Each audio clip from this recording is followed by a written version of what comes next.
Happy Islanders family masayang-masaya na nakabalik na ng Siargao. Sobrang na-miss ang kanilang island life. Iginala na nga agad ni Andy at Philmar si Oatmeal. At kaagad ngang naligo sa dagat at naglaro sa baybayin ang mag-aamang Philmar, Lilo at Kowa.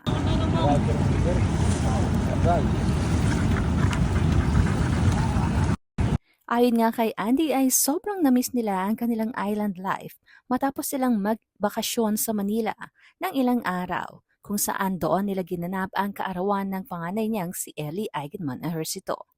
Good to be home ayon naman kay Philmar sa kanyang Instagram story at kanya nga ibinahagi kung gaano karaming isda ang makikita sa Katangnan Bridge.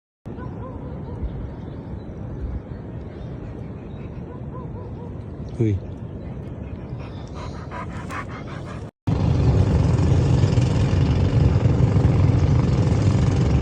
So many fish. Yeah. What's that brown ones there? Huh? What's that brown ones there? Okay. Narito naman ang ilang Manila moments ng Happy Islanders. Maplat ka ni ton. Maplat ton ligid.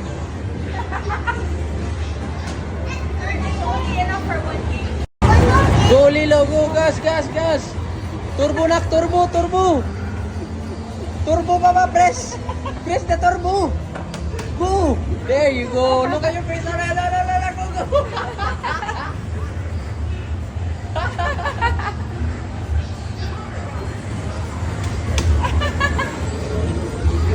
There you go. Kain to the max naman sila Lilo at Kowa sa isang Japanese restaurant na pinagdalhan sa kanila ng kanilang tita Stevie Eigenman, kasama ang pamilya ng kanilang tito Gabi Eigenman.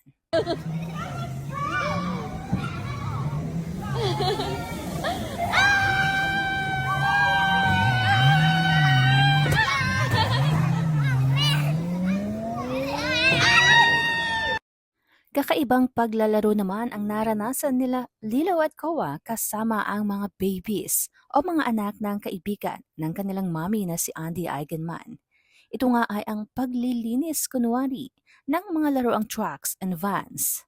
Napakaganda nga ng activity na ito dahil maliban sa nakakapaglaro ang mga bata, ay natututo rin sila sa kung paano ngang maglinis. Double purpose nga ang activity na ito dahil nakapaglaro na sila ay natuto pa sila sa isa sa pinakamahalagang gawain sa bahay.